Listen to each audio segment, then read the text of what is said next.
төргийа. Тэгэхээр жил бүрийн 8 дугаар сарын 20-наас 25-ны хооронд хүүхдийн цэцэрлэгийн бүртгэл явагддаг. За энэ үеэр бол хүүхдийн цэцэрлэгийн хүрэлцээгүй байдлаас үндэслэн эцэг эхчүүд цэцэрлэгийн гадаа 2-оос 3 хоног өдөржин шөнжин ойчролж за ихэнх нь бол мөн цэцэрлэггүй хоцордог ийм байдал энэ жил ч гэсэн бас үүсэх хэвээрээ байгаа. За өнгөрсөн 3 жилийн хугацаанд улсын хурлын эмэгтэй гишүүдийн зүгээс шийдвэрлэх ёстой хамгийн чухал асуудал бол цэцэрлэгийн асуудал гэдэг дээр нэлээд хөөцөлдөж явсан байгаа. Тэгээ өнөөдөр Монгол улсын хэмжээнд бол цэцэрлэгт хамрагдах ёстой 230 мянган хүүхэд байгаагаас 80 мянган хүүхэд өнөөдөр цэцэрлэгт хамрагдаж чадахгүй байгаа. Төрөлтийн тоо нэмэгдэж байгаа. За энэ цэцэрлэгт хамрагдаж чадахгүй хүүхдийн тоо бол жил ирэх тусам бол 5-аас 10 мянгаар нэмэгдэж байгаа. За энэ дээр улсын төсвөөр цэцэрлэг барих асуудал тодорхой хэмжээнд бид нар төсөвт мөнгө суулгах цэцэрлэг бариад энэ төрөлт болон цэцэрлэгт хамрагдах хүүхдийн тоо нэмэгдэж байгааг бол гүйцэх ямар ч тийм боломжгүй байдал үүссэн. За энийг шийдвэрлэх чиглэлээр өнгөрсөн хаврын чуулганаар бол хүүхд харах үйлчлэгийн тухай хууль батлагдсан гэдгийг та бүхэн мэдж байгаа. Нэгд бид нар энэ хуулийг бүтэн 3 жилийн хугацаанд гардаж хийж батлуулсныхаа хувьд хэрэгжлэн дээр нь бас хяналт тавьж ажиллаж байгаа. За бидний дараагийн хийх ёстой ажил бол энэ хуулийг 2016 оны 1 сарын 1-ээс хэрэгжүүлж эхлэхэд зориулан улсын төсөвт бол 50 тэрбум төгрөгийг хүн ам нийгмийн хамгааллын яамны багцад бол суулгахаар ажиллаж байгаа. За төсөв бол 8 дугаар сард багцлагдаж орж ирдэг. Тэгэхээр бид бол яамны төсөвт энэ мөнгийг суулгасан. Сангийн яамн дээр асуулчихгүйгээр төсөв хилцэх үед бол төсвийн байнгын хорон дээр энэ мөнгөө батлуулж авах нь бол манай эмэгтэй гишүүдийн бүлгийн хийх ёстой хамгийн том ажлаа гэж бид харж байгаа. Хэрвээ бүрэн мөнгөө батлуулчих юм бол 50 тэрбум төгрөгөөр 16 оны 1 сарын 1-ээс бол 16 ондоо гэхэд бол нэг ямар ч байсан 30-аас 40 мянган хүүхдийн асуудлыг шийдвэрлэх бүрэн боломж бүрднэ. За хүн ам нийгмийн хамгааллын яам болон орон нутаг за нийслэлийн засаг захиргаатай хамтраад энэ үйлчлэгийг эрхлэх иргэдэд сургалт хийх хөтөлбөр боловсруулах за зөвшөөрөл олгох журам хин хяналт тавих уу гэд энэ чиглэлээр бол ажлын хэсэг байгуулагдаад яамтайгаа хамтран бол бид бас ажиллаж байгаа. За 20-с 25-ны хооронд бол энэ чиглэлээр ажил ямар явцтай байгаа талаар дахин хэлэлцүүлэг хийхээр бид бас төлөвлөсөн байгаа гэдэг хэлье. Хүүхд тарах үйлчлэгээний тухай хууль батлагдсан гармагц манай эмэгтэй гишүүд за ялангуяа хүүхд тарах үйлчлэгээний тухай хуулийн ажлын хэсгийг ахаж ажилласан миний би бас хэвлэл мэдээлэлээр энэ хууль яаж хэрэгжих талаар нэлээд их танилцуулга өгсөн. Гэхдээ энэ танилцуулгууд бол ихэвчлэн зуны улиралд баярын өмнө явагдсан учраас зарим орон нутагт бас мэдээлэл тэр болгон хүрээгүй байна лээ. Сая ингээд хөдөө орон нутгаар сонгогчтой уулзаад явж хахад энэ хуулийг сонирхсан хүмүүс бол маш их байсан. За ялангуяа сумын засаг дарга нар сумандаа хүүхд тарах үйлчлэгээний хуулийг яаж хэрэгжүүлэх вэ гэдэг дээр санаа тавьж байгаа орон нутгийн удирдлагууд аймаг сумын удирдлагууд бас энэ талаар нэмж мэдээлэл өгөөч гэсэн хүсэлтийг биднэрт амжуулж байсан.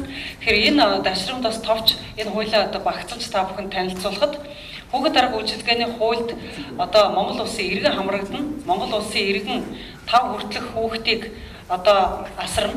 За ингийн тулд тэр хүүхэд асрах сургалтанд сурах ёстой. За энэ сургалтыг бол хүн амын бодлого нийгмийн хамгааллын яамны зохион байгуулах тэр сургалт тэр яамны харьяа байгууллагын ажилтнууд нь зохион байгуулна. За ингэж сертификат авсан байна. За ийм сертификат авсан иргэн за 3 иргэн нийлж болно. Ингээд нэг хүүхэд тарах үйлчилгээний төвд бол 15-аас илүү хүүхэд байхаар хуулийн дээр ингэж зохион байгуулсан байгаа. Тэгэхээр 15 хүүхэд 3 хүүхэд асрагч бүхий ийм хүүхэд тарах үйлчилгээний төвүүдийг бол Монгол улсын иргэд зохион байгуулна. За иргэд бол өөрсдийнх нь боловсролын түвшин бол бүрэн дунд боловсралтай байх ёстой. За заавал дээд боловсралтай байх гэж шаардахгүй байгаа. Нэгэн сертификатаа сургалтанд сургаж байгаа учраас тэр хүн бол эрүүл байх ёстой. За мөн 18-аас 65 насны Монгол улсын иргэн байх ёстой гэсэн ийм насны хязгаар тавьж өгсөн байгаа. За мөн дээр нь эрүүл мэндийн үзлэгт орсон сэтгцийн эрүүл мэндийн үзлэгт орсон ийм байх ёстой. Ийм үзлэгүүдтэй хамрагдаж байх энэ сертификатаа авах гэх мэтийн хувийн бэлтгэлүүдийг бол хүүхэд тарах үйлчилгээ эрхлэх иргэдээс шаардна.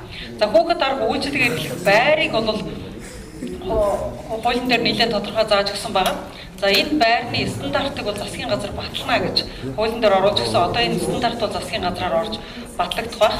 За мөн хүүхэд тарах үйлчилгээг эрхлэхэд бол санхүүгийн дэмжлэг гэж төрөөс өгнө. За энэ бүрэн зардлыг авахгүй тодорхой зардлыг бол эцэг эхчүүд даана. тодорхой зардлыг төрд. Тэгэхээр эцэг эхчүүд бол энэ эцэг эхчүүдээс авч болох одоо хүүхэд харах үйлчилгээнд авч болох мөнгөний дээд хязгаарыг бол хүү амын бодлого нийгмийн хамгааллын сайдын тушаалаар бол батлах байгаа. Тэгэхээр тэр тушаалд багтсан хэмжээний төлбөрийг бол эцэг эхчүүдээс авна. За энэ тушаалаас одоо илүү гарсан зардлыг бол төрөөс дэмжлэг болгож олохоор ингэж одоо хуульчилсан байгаа. За энэ төрийн дэмжлэгийг бол нэг хүүхэд арга үйлчилгээнд хэдэн төгрөгийн дэмжлэг олох уу? За нэг жилдээ хэдэн хүүхэд арга үйлчилгээнд дэмжлэг өгөх үү? За үүнийг орон нутаг сум одоо баг хороодод яаж хуваарлах уу гэдэг квотыг бол жил бүр засгийн газар өөрөө батлахаар ингэж хуульчлагдсан байгаа. За ийм учраас биднэрт одоо энэ хуулийг 2016 оны 1 сарын 1-ний өдрөөс хэрэгжүүлэхэд одоо 3 газрын шийдвэр маш чухал байна гэдгийг та бүхэн анзаарч байгаа байх. За энэ бол хүү амын бодлого нийгмийн хамгааллын яамнаас гарах журмууд боловсруулах журмууд түүнийг одоо засгийн газар баталсан байх. За хоёрдугаарт нь одоо сайдын тушаал тэр дээд хязгаарыг заасан байх. За гуравдугаарт нь бол энэ хүүхэд харах үйлчилгээний хөтөлбөр гэж зүйл гарна. Одоо хичээлийн хөтөлбөр гэж тэр хүүхдийг одоо өдөрт тоглоулах, асрах, хооллох, унтуулах одоо тэр хүүхдийн одоо асран харах одоо үйлчилгээний одоо жишг хөтөлбөр гэж гарна. За энэ жишг хөтөлбөр гарахаар тэр жишг хөтөлбөрийн дагуу сургалт явагдана. Тэгэхээр ийм зүйлүүдийг бол бид нар одоо орой үед одоо яамтайгаа хамтарч гараас гаргахад нь туслана гэж эмэгтэй гишүүд бид ажиллаж байна. За тэгээд бас эрдэнэчим гишүүн хэллээ. Хамгийн гол нь одоо төсвийг батлуулахад бол эмэгтэй гишүүд одоо намын харьяалал харгалзахгүйгээр нэг дугаар одоо дэмжиж ажиллана гэдгийг бол бид нар хүү амын бодлого нийгмийн хамгааллын яамд бол илэрхийлж байгаа. За одоо шинээр томилогдох сангийн сайд бас бидний энэ дэмжлэгийг бас анхаарч үзэж тэр төсвөө багцалж засгийн газраар оруулж ирэх бах. Тэгжээж энэ одоо тодорхой хэмжээний мөнгөтэй байж ч энэ ажил маань 1 сарын 1-ээс ажиллана гэж бодож байгаа. Тэгэхээр энэ намар цэцэрлэг бол хүрэлцэхгүй ойлгомжтой байгаа энэ үед 1-р сарын 1-ээс эхлээд өвлийн хүүтэнд бас хүүхдээ харуулах, хүүхдээ аль болохоор гэртээ халуун галтай цоожилж явахгүй байх.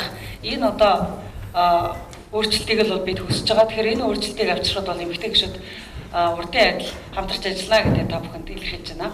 За цэцэрлэгийн хомсдлыг бууруулах чиглэлээр эмэгтэй гишүүдийн бүлгээс засгийн газарт асуудал тавьж нэг хүүхдэд ногдох талбай хэмжээ, гадна тоглоомын талбай тогтчлтын талаарх шаардлагыг тогтоосон ийм барилгын норматив баримт бичгүүдийг судалж шинжилэн боловсруулах өөрөө бүхий одоо ажлын хэсгийг байгуулахыг одоо шаардаж энэ ажлын хэсэг байгуулагдаад ажиллаж байгаа. За энэ шинэ нормативыг яагаад бас дахиж харах шаардлагатай болсон бэ гэхээр өнөөдөр 100 хүүхдийн багтаамжтай цэцэрлэг ажиллаа гэхэд тухайн одоо орон нутгийн байдлаас хамаарат 150 200 хүүхд хүртэл авах ийм асуудал гардаг.